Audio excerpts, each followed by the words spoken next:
On va voir si je me plante ou pas. Si on n'a pas d'échec de temps en temps, ça veut dire qu'on ne se pousse pas assez. On a tendance à limiter la finance purement aux chiffres. Un bon financier aurait compté les ressources avant de les allouer. Je m'appelle Axel Brachet, je travaille en tant que directeur financier chez Google pour notre activité cloud en Europe et en Asie. Ça fait 16 ans que je suis chez Google, je suis un peu un vétéran. Je suis marié, heureux, avec 3 enfants, que j'adore, même si parfois on s'arrache un peu les cheveux avec des ados.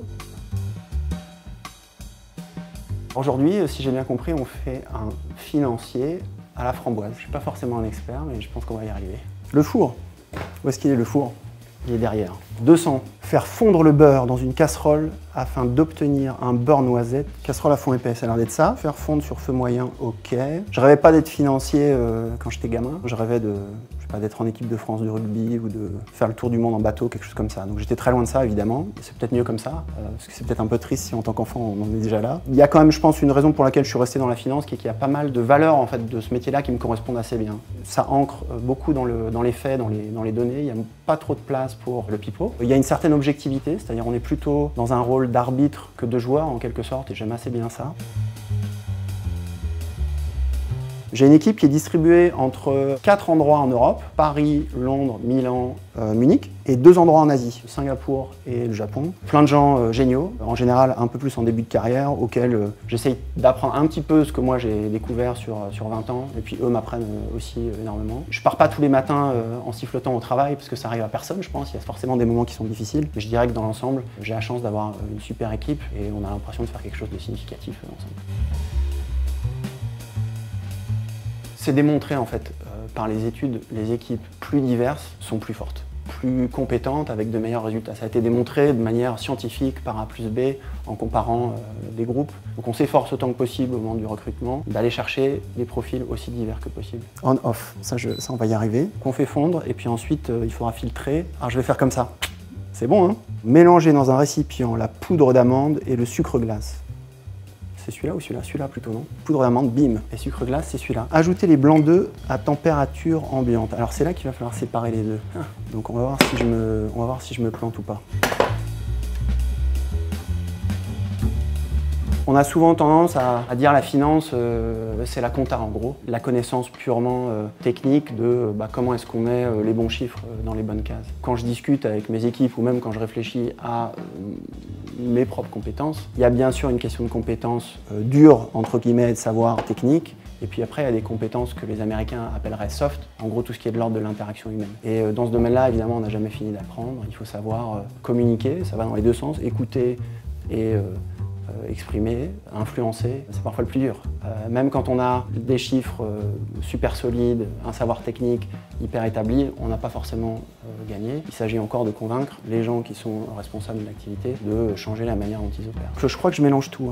Mélanger dans le récipient de ajouter la farine et mélanger à nouveau, puis le beurre noisette. Ok, donc la farine c'est bon.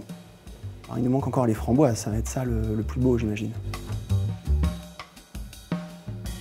Créativité et innovation, je pense que c'est un peu la même chose. Au fond, il faut qu'il y ait de la place pour que les idées émergent de l'équipe. Je pense un des trucs qui est maintenant quand même très établi, c'est que dans la manière de faire fonctionner une organisation, il ne faut pas que ce soit simplement les patrons qui disent aux gens quoi faire. C'est un système qui ne fonctionne pas. Il faut que certes, il y ait une certaine direction qui soit donnée par les leaders, mais il faut aussi évidemment qu'il y ait beaucoup d'espace pour des idées qui surgissent, pour que les meilleurs soient sélectionnés et pour que les meilleurs soient mis en œuvre.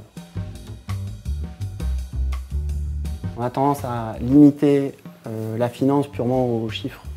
Et je pense que les bons financiers qui sont vraiment utiles à une organisation, ils font beaucoup plus que ça. Il faut aller des chiffres, c'est-à-dire de la data, comme diraient les Américains, jusqu'à un diagnostic de ce qui se passe, c'est-à-dire comprendre. Et ensuite, il faut aller jusqu'à une recommandation, c'est-à-dire sur la base du diagnostic qu'on a fait, faire une proposition de comment est-ce qu'on peut opérer différemment. Alors, je prends mon petit pinceau, hop, verser le mélange dans le moule, puis ajouter les framboises. La question, c'est comment on fait pour ne pas en mettre partout. J'ai l'impression que j'en ai trop.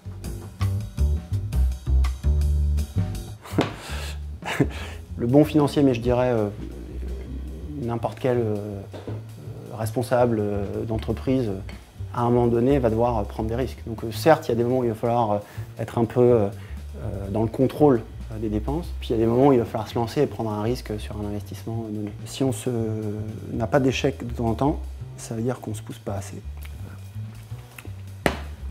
Ouais, c'est pas mal. Les petites framboises, est-ce que je les mets juste dessus? Je les mets juste dessus. Ah, ça va être magnifique là. J'étais en train de me demander, je les ai pas comptées. Un bon financier aurait compté les ressources avant de les allouer. Mais là, ça va, ça tombe pas trop mal. Voilà, le reste, c'est pour moi. Non, là, faut pas se planter là. Je vais peut-être avoir besoin d'un... Ah bah, ils sont là les gants. Ça m'arrive tout le temps avec mes enfants, ça. Oh, c'est pas mal, hein. Je dirais que si on fait ça là, c'est pas mal là sur la droite là, c'est pas mal. C'était pas trop rempli. Là, on a quelques katas. Mais bon voilà, on aura de quoi mieux faire la prochaine fois. Il sera peut-être pas facile à avoir, parce qu'il doit être assez occupé. Emmanuel Faber, il s'appelle. Il a été pendant très longtemps le DAF de Danone. Il a été assez visionnaire, assez pionnier sur les questions d'entreprise sociale, c'est-à-dire le rôle de l'entreprise dans la communauté au sens large. Donc pour moi, ça a été un peu un modèle. C'était un plaisir, merci à tous.